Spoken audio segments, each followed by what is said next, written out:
The Lancia and the Maseratis are lined up in front of their pits. Lancia is back in third position.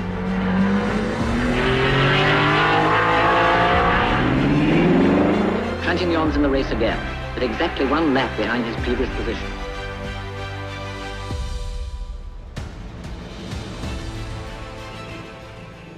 A country road in Belgium, winding peacefully through the hills of the Ardennes forest.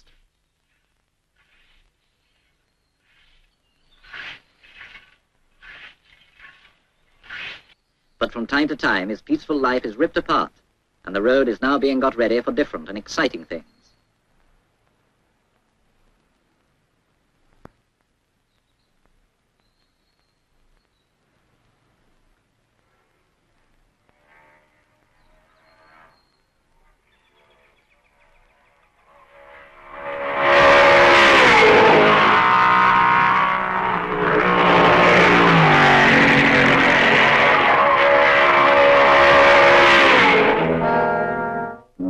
Yes, we are on the Francorchamps National Circuit, near the town of Spa.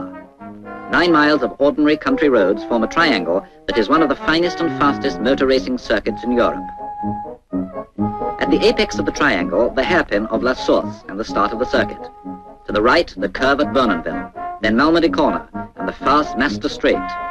At the foot, Stavelot Corner, and finally, past La Carrière and Blanchiment, the difficult climb to La Source and back to the grandstands again. This is the view of the start from the top of the Raidillon with the S-bend of Eau Rouge.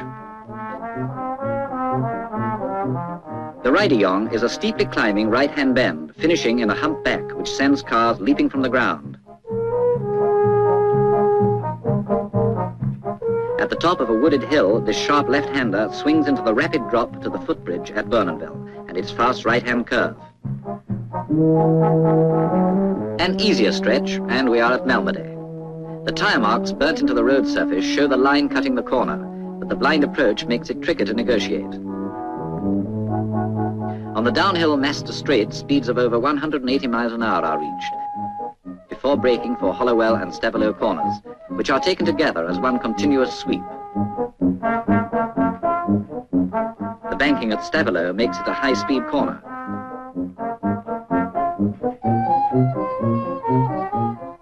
Now for the winding uphill return run, easy enough until the wooded corner at La Carrière, which the experts whip through at almost full throttle. But there is a ditch to catch a misjudged exit. After that, it's the masked corner at Blanchiment and its menacing post number 9.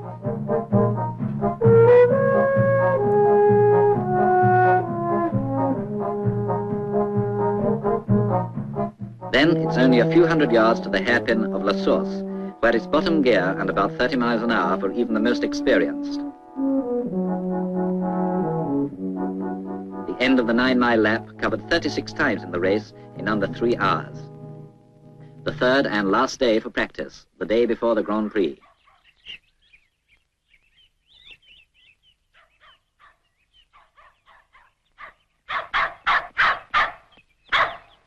Fierce competition is expected, for yesterday Castellotti in a Lancia broke all records by lapping at nearly 123 miles an hour, faster than the favourite Fangio in a Mercedes.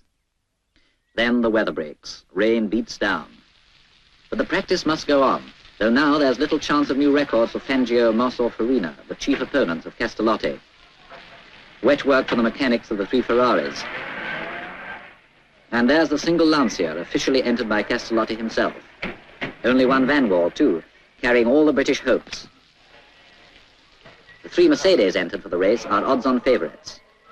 4 Maseratis are entered by the works, as well as the famous blue car of Louis Rosier. The road is clear and Eugenio Castellotti starts the wheels rolling.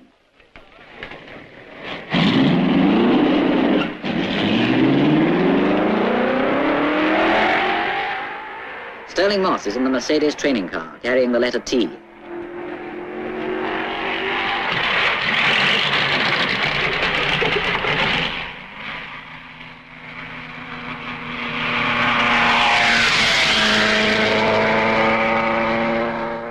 Nino Farina is away in his Ferrari.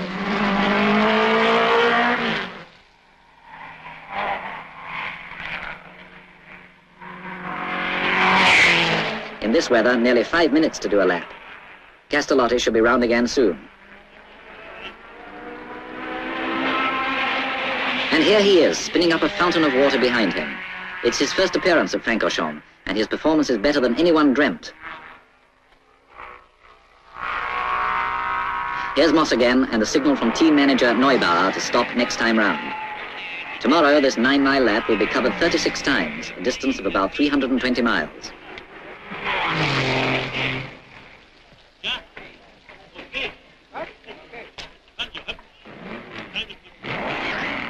And now, Paul Frere, the popular Belgian journalist and driver, is ready for the getaway in his works Ferrari. A glance to check that the road is clear, and he's off.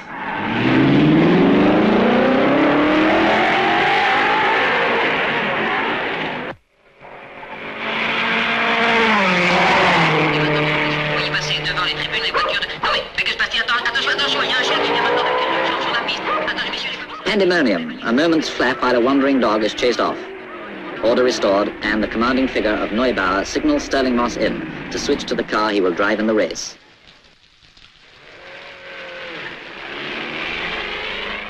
There goes Rosier's Maserati, and Castellotti again. Fangio does a lap in the training Merc.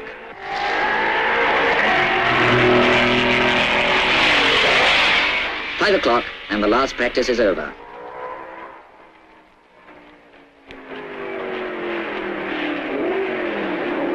Uhlenhout, Mercedes engineer and reserve driver, slows up at his pit, where Karl Kling joins him. No smiles from Monsieur Backen and Monsieur de Harley, president and secretary of the organizing committee. If it rains at all in these parts, say the locals, it rains for a solid week.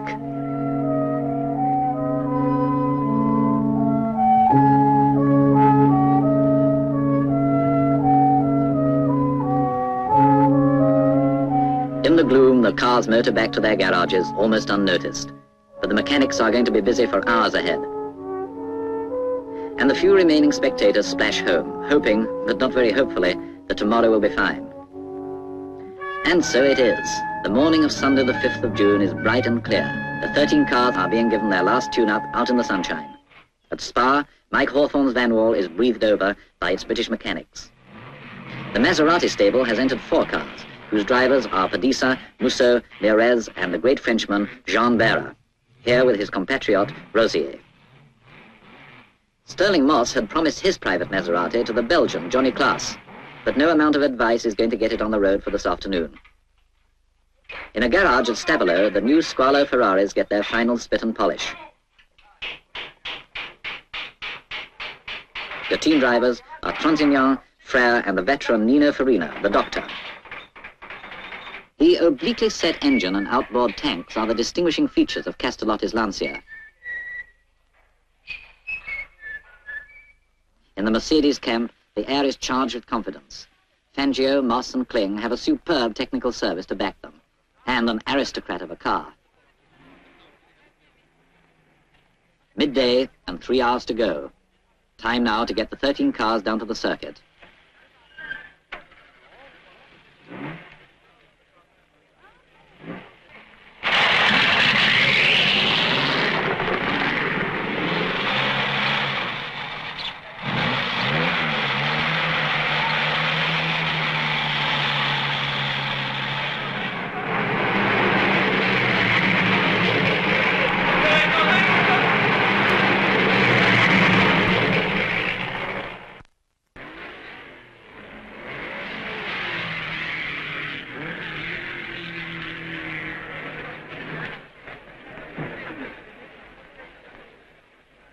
The Lancia and the Maseratis are lined up in front of their pits. Already the grandstands are beginning to fill. At the clubhouse of the Royal Automobile Club of Spa, there's a brisk trade in aperitifs. Monsieur de Keyser, president of the Belgian national team, arrives. Monsieur Sven, course administrator, and Monsieur Vos, president of the club. Jacques Soiters, Belgian driver, on the right there.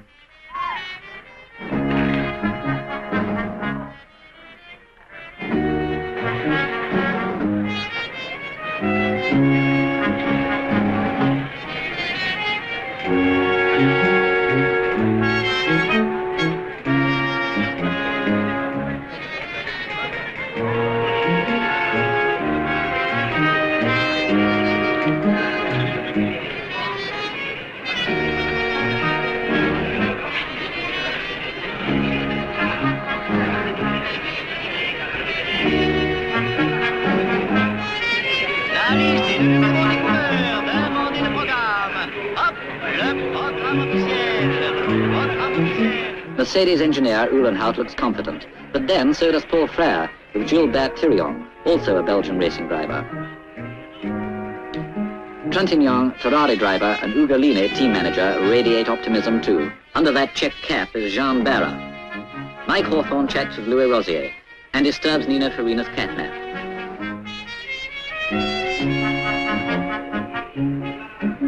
Fangio and Meres fans pull out the stops to whip up support. And now it's time for the cars to be pushed out to the starting grid. Best places for the fastest cars during practice. Moss, Fangio and Castellotti share the front row.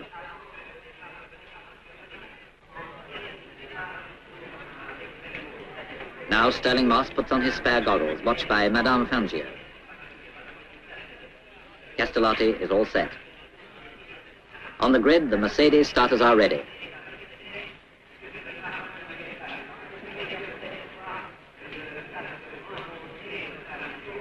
The moment is near. The drivers walk out to the grid. By tradition, the briefing is on the track itself.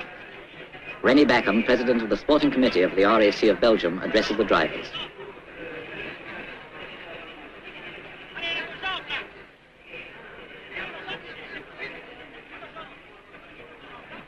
Five minutes to go.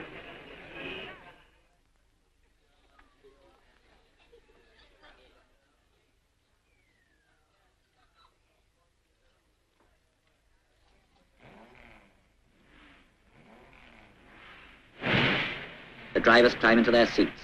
Moss's car is 14, Fangio's 10, and Castellotti's 30. In the second row, Berra and Farina.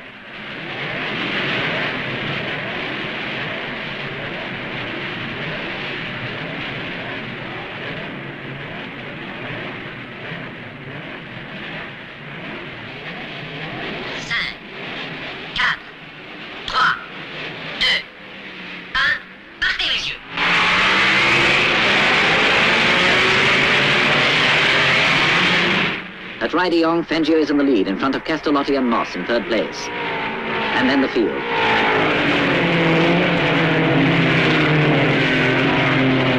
Musso in his Maserati got off to a bad start and is 13th.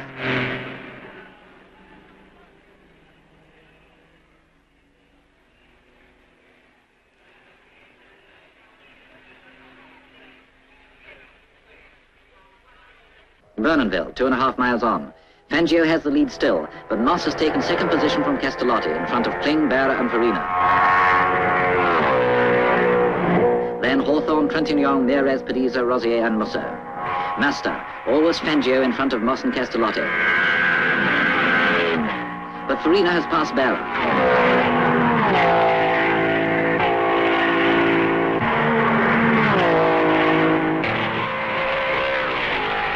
Hollowell corner. The speed is fantastic. Fangio is first into Stavelo. Moss follows, and the rest comes scorching behind.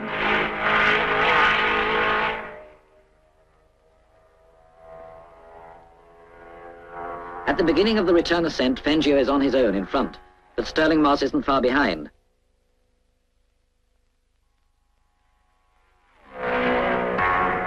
La Carrière. First Fangio, second Moss. Castellotti's Lancer is third, fourth Kling, fifth Farina, then Berra sixth. The Mercedes leaders at La Source. Fangio brakes and corners perfectly, but Moss is right there breathing down his neck. After Castellotti, the pack, with Kling and Farina still fighting it out.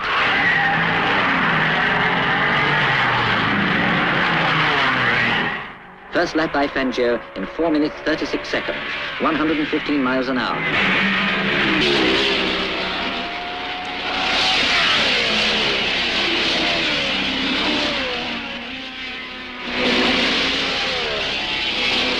Second time up the Ridey-Yong. Fangio in front of Moss. Farina has seized fourth place from Kling's Mercedes. Farina hammers away. At La Carrière, the Ferrari is coming up behind Castellotti. Kling, Berra and Frère are struggling for fifth position. The hairpin at La Source again. From over 100 miles an hour down to below 30 in a few yards. This corner is a classic test of driving skill.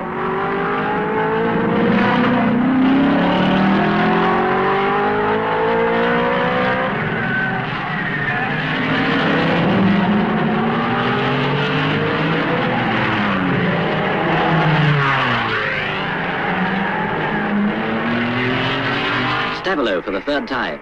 Fangio, whose last lap was over 120 miles an hour, is 5 seconds in front of Moss. Castellotti is pressed by Farina. And the third Merck still leads the scrap for 5th place. Now Musso has passed Hawthorne's Van Wall.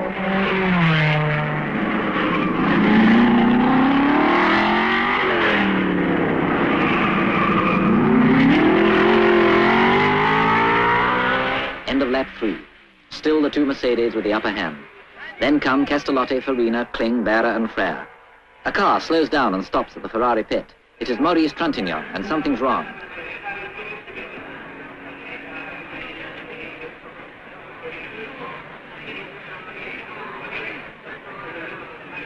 Off with the cowl and check plugs, while Trintignant tensely counts the seconds.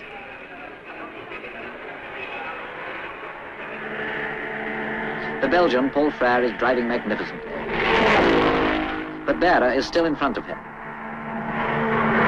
Look out! And Berra's out of the race. Meanwhile, Farina slips in front of Castellotti at the hairpin. But by the Raidillon, the Lancia is back in 3rd position.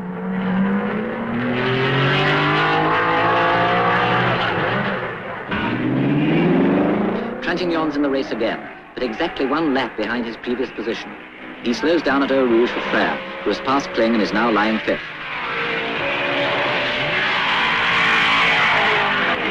Signal to Castellotti that Berra is out of the race. But is he? Miraculously uninjured from his accident, he comes back to the pits on foot.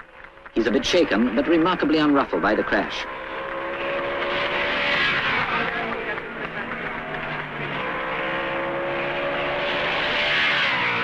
He's putting on his helmet again. It looks as if he's going to take over one of the other Maseratis.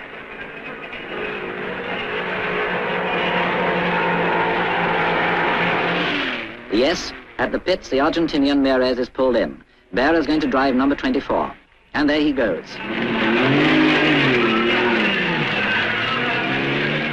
For Mieres, the race is over.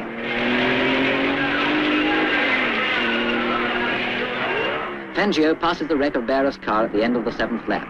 His average speed so far is 119 miles an hour. Moss remains only 5 seconds behind him.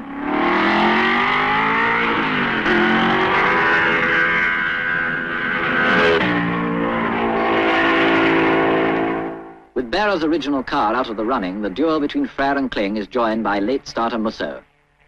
At La Source, Frère, Ferrari, Kling, Mercedes, Musso, Maserati.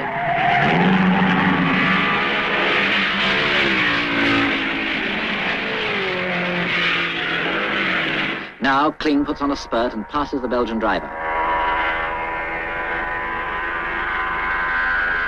On the 8th lap, Musso forces and overtakes both Frère and Kling. The cars are airborne at the summit of the Raidillon. After 80 miles of brilliant driving, Musso has overtaken 8 cars. Paul Frère's back to 7th place.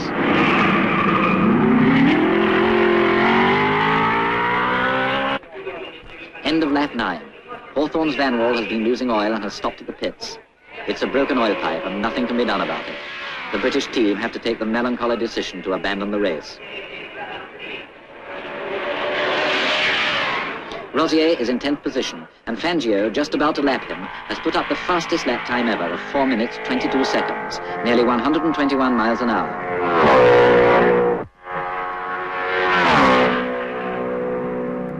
40 seconds behind comes Castellotti, with Farina 4 seconds later. Musso and Kling, still in front of Paul Frère, are more than a minute behind the leader.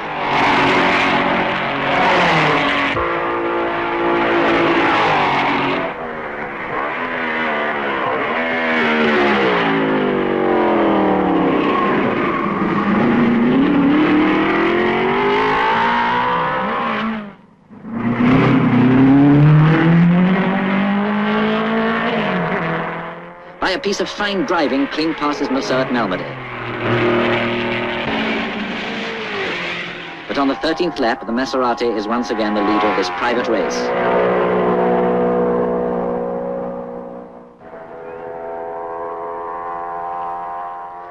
Fangio is keeping up a fantastic average speed, now over 120 miles an hour.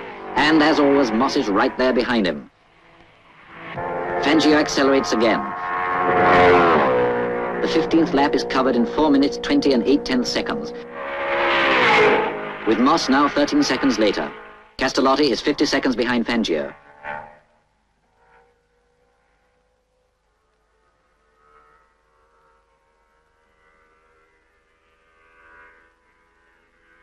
But it's not Castellotti, it's Farina passing. Nino Farina is third. Castellotti must be in trouble.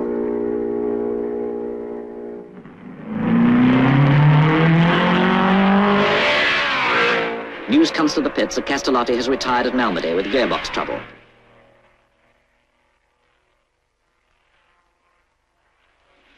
So now Kling and Musso are fighting for fourth place. Driving almost wheel to wheel and drawing a little nearer to Farina each time round.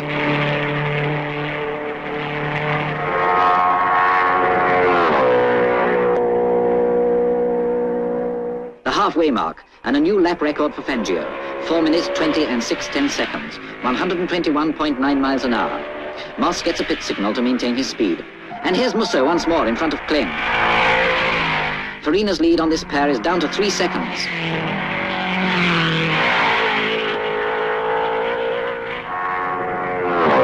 On lap 19, Kling takes the lead again, but Musso is slowing down, and he stops at his pit.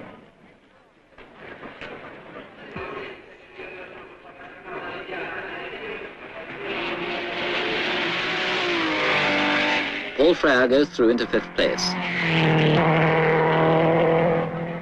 Musso is still at the pits. It seems to be plug trouble. The seconds tick by, but at last he's away.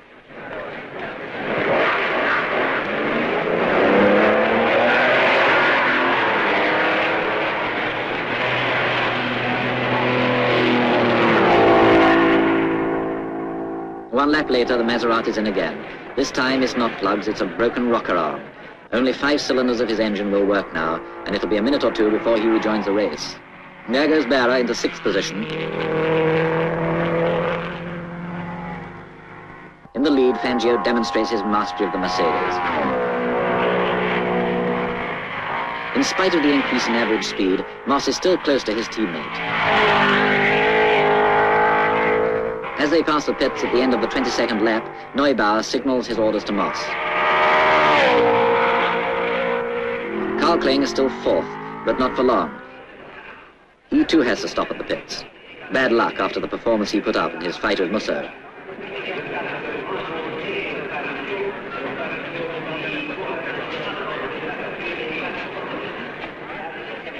The technicians confer without much hope.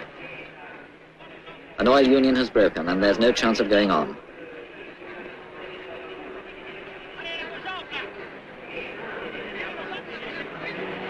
So now we have Fangio, Moss, Farina and Paul Frere. Belgians could not have hoped for more. Paul Frere in a works Ferrari is 4th.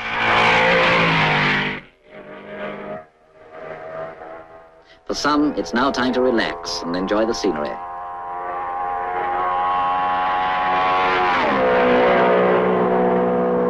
But for the more wide-awake spectators, there is still fine driving to watch.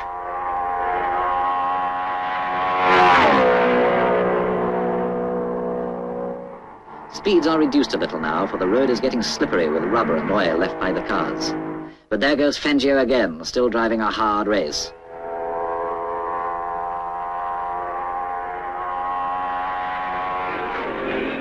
In their glass box, Commandant Lameau and his timekeepers check the passage of each car and calculate the average speeds.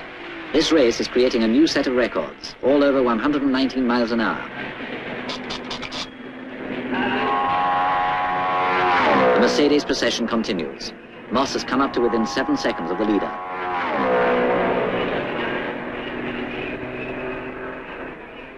Yellow and blue flags shown at the Ferrari pit indicate to Farina and Frere, 3rd and 4th, that it is enough to maintain their speed without pressing. 1 lap behind comes Jean Berra, 5th, Musso 6th, Trintignant 7th. 2 laps behind the leaders come the Maseratis of Padisa 8th and Rosier 9th.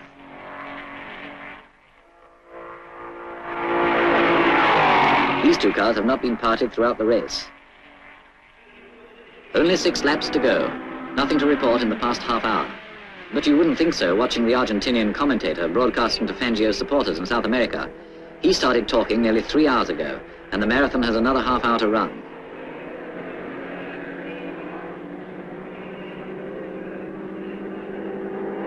At Master, Trintignant steals the 6th position from the 5-cylindered Musso. 19 miles from the finish, Musso has to concede a second lap to Fangio.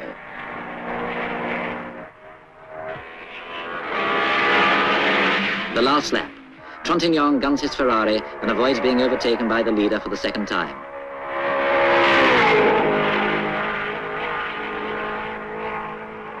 For Neubauer, the race is over, and won. Over 300 miles of superlative driving behind them, the Mercedes pair press on to victory.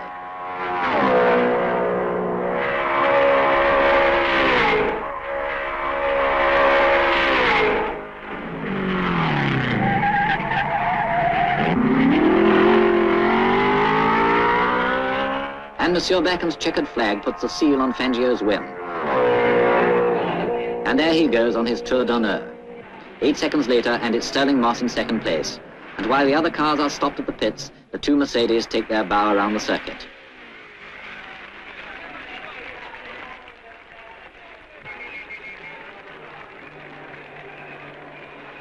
The dogged effort of Nino Farina has brought Ferraris a splendid third.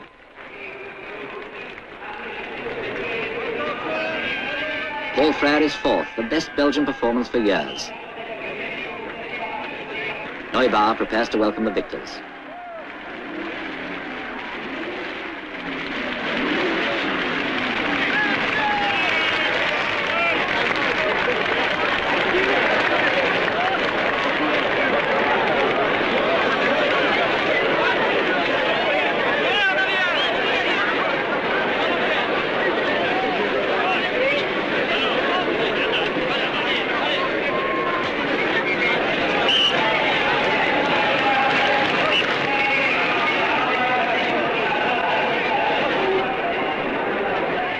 On the rostrum, Prince Amaury de Marod, president of the Royal Automobile Club of Belgium, offers the traditional bouquet to the champion.